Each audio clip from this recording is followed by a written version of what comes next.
kisah tentang seorang dosen yang menjalani hubungan dengan mahasiswinya sendiri. Nah, bagaimana kisah selengkapnya? Yuk langsung saja masuk ke ceritanya coy. Sebelum masuk, gak ada salahnya nih klik tombol subscribe dan nyalakan loncengnya agar kamu gak ketinggalan video terbaru dari film Pemersatu. Yuk intro.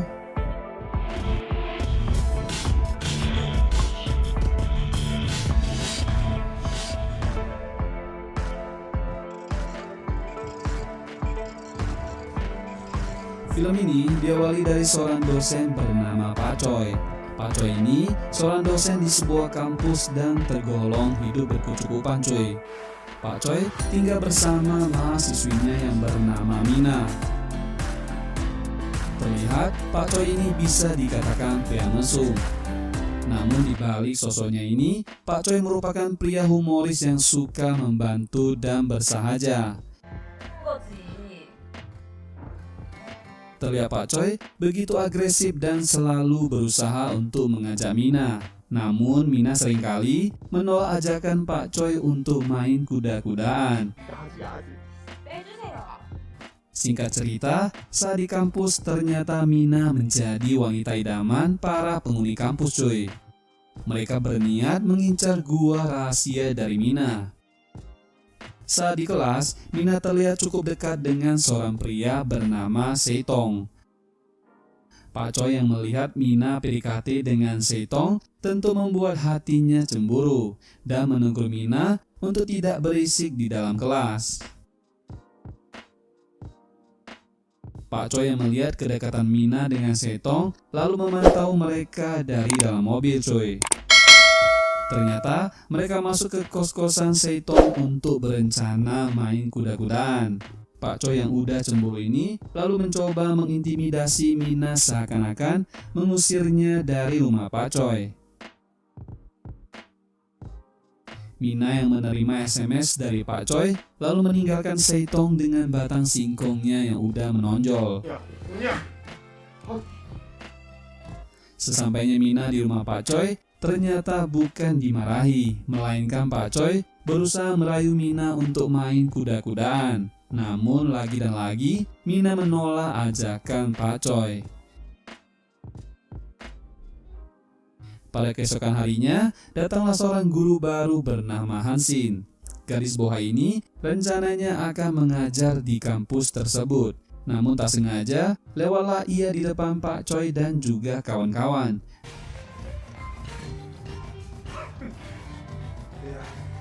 Dikarenakan kebingungan, lalu Hansin menanyakan ruang interview kepada mereka.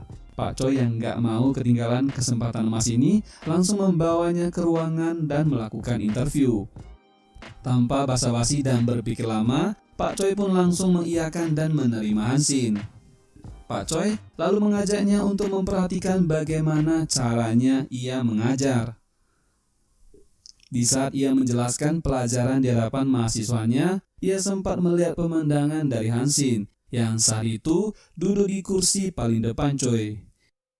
Pada esok harinya, saat Pak Choi sedang mengajar, ia malah menghayal seakan-akan Hansin muncul dan merayunya untuk kuda-kudaan di depan kelas.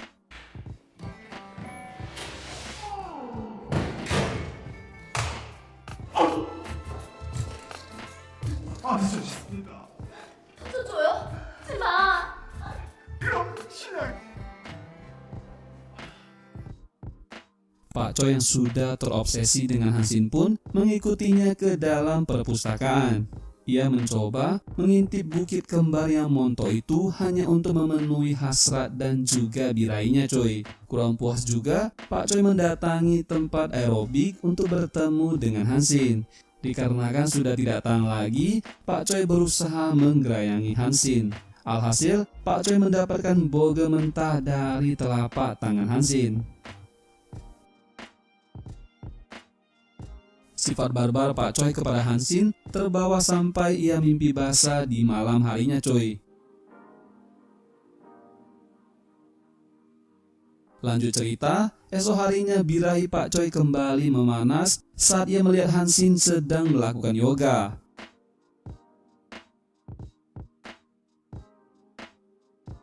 Dengan rayuan mautnya, Pak Choi mengajak Hansin untuk ngopi di warung dekat kampus. Dari percakapan mereka, terungkaplah fakta bahwa Hansin bercita-cita menjadi seorang model dan meminta bantuan Pak Choi untuk membantunya melakukan pemotretan. Singkat cerita, pada malam harinya Pak Choi mengajak Hansin ke rumahnya. Seperti biasa, mereka membicarakan tentang pemotretan itu dan sesi foto-foto pun dimulai.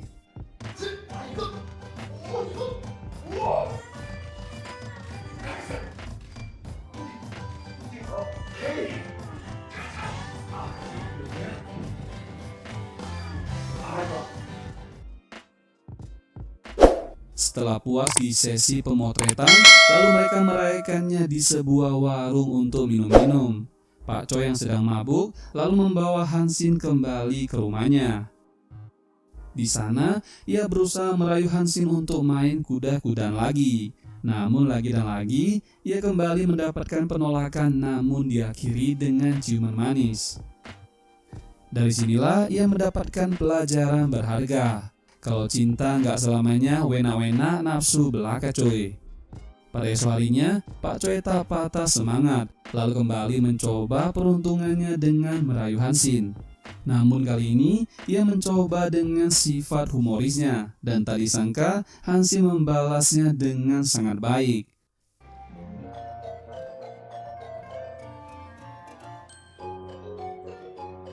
Lanjut cerita, sepulang Pak Choi dari mengajar, ternyata ia didatangi Mina di dalam mobilnya. Di sini, Mina mencurahkan isi hatinya kepada Pak Choi mengenai hubungan mereka yang sudah renggang. Sesampainya Pak Choi di rumah bersama Hansin, terlihat mereka akan melakukan sesi pemotretan yang kedua. Di sini, Pak Choi memberikan perhatian lebih kepada Hansin dengan memintanya mandi terlebih dahulu agar terlihat lebih segar dan menawan. Pak Choi yang tidak tahan mendengar suara gemercik air, lalu bergegas untuk mengintai Hansin yang sedang mandi. Alhasil, Pak Choi pun tak tahan dan kali ini ia berhasil mencapai goa rahasia dari Hansin Choi.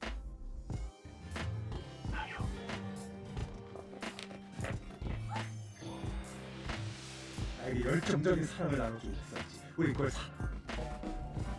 난 처음부터 다 알고 있었는데.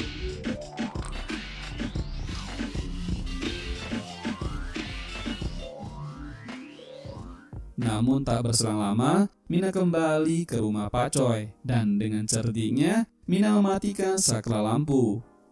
Dan ketika lampu menyala, seketika Mina ada di belakang Pak Choi. 해결했어. 우리 하던 거 이제 계속하면 돼. 근데요. Namun bukannya berperang, mereka malah akur dan tidur bertiga di rumah Pak Choi. Keesokan harinya, Mina bertemu Pak Choi untuk membicarakan tentang hubungan mereka. Dan tak lama kemudian, datanglah Setong yang cemburu melihat kedekatan gadis idamannya dengan Pak Choi. Lalu Setong dan Pak Kampus bergabung untuk memata-matai Pak Choi dengan Hansin dan dibantu dua orang detektif di kota itu. Singkat cerita, detektif itu pun melakukan aksinya dan mengikuti mereka di tempat senam aerobik.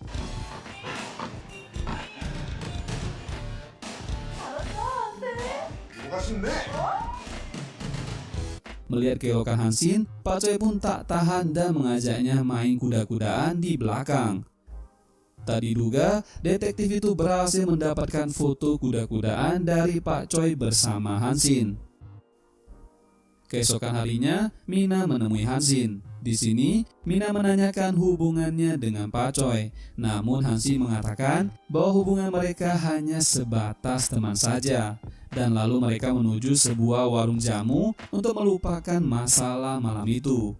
Dari percakapan mereka, terungkaplah fakta bahwa Nina juga memiliki cita-cita sebagai model. Dan tak lama kemudian datanglah Seiton. Di sini, Seiton mengungkapkan cintanya kepada Mina di hadapan Hansin. Lanjut cerita, pada malam harinya Hansin dan Pak Choi sedang makan malam. Terlihat keduanya sedang dilanda cinta asmara. Singkat cerita, ternyata Hansin janjian dengan kepala kampus. Ternyata terbongkarlah bahwa kepala kampus jatuh cinta kepada Hansin. Namun Hansin yang udah jatuh cinta kepada Pak Choi menolak mentah-mentah kepala kampus. Di tempat lain, Mina yang bertemu dengan Pak Choi mengatakan ingin mengakhiri hubungannya dengan Pak Choi karena ia menganggap sudah tidak ada chemistry di antara keduanya dan sikap Pak Choi yang tidak peduli lagi dengannya. Singkat cerita, kedua detektif itu menemui Hansin dan memperlihatkan foto dirinya sedang kuda-kudaan dengan Pak Choi.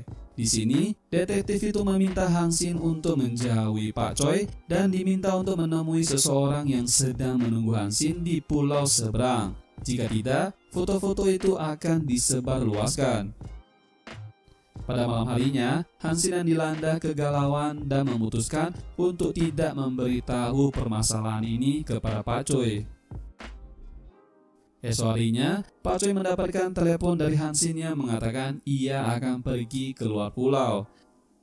Namun tak diduga, Pak Choi tak sengaja melihat Hansin berada tepat di depannya. Lalu ia mengejar Hansin dan menanyakan penyebab ia pergi meninggalkan Pak Choi. Dengan berhati, akhirnya Hansin menceritakan semuanya kepada Pak Choi. Dan akhirnya, Hansin pergi keluar pulau dengan menggunakan sebuah boot.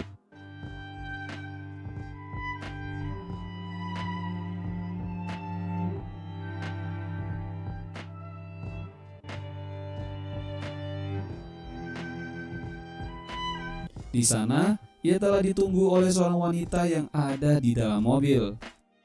Di tempat lain, Pak Choi yang dilanda kegalauan mendalam merasakan kesedihan amat dalam karena ditinggal dua gadis tercintanya. Karena Pak Choi sosok pantang menyerah dan bersahaja, ia pun menyusul Hansin ke seberang pulau bersama Mina. Dan faktanya, pria yang dimaksud oleh dua detektif adalah kepala kampus. Dari sini bisa disimpulkan bahwa kepala kampus sangat menginginkan goa rahasia dari Hansin. Dan saat mereka ingin main kuda-kudaan di air, Hansin dengan cerdik menutup mata kepala kampus. Lalu datanglah Mina untuk menggantikan posisi Hansin dan fotografer langsung mengambil foto keduanya. Mereka melakukan itu seakan-akan kepala kampus sedang melakukan kuda-kudaan dengan muridnya sendiri.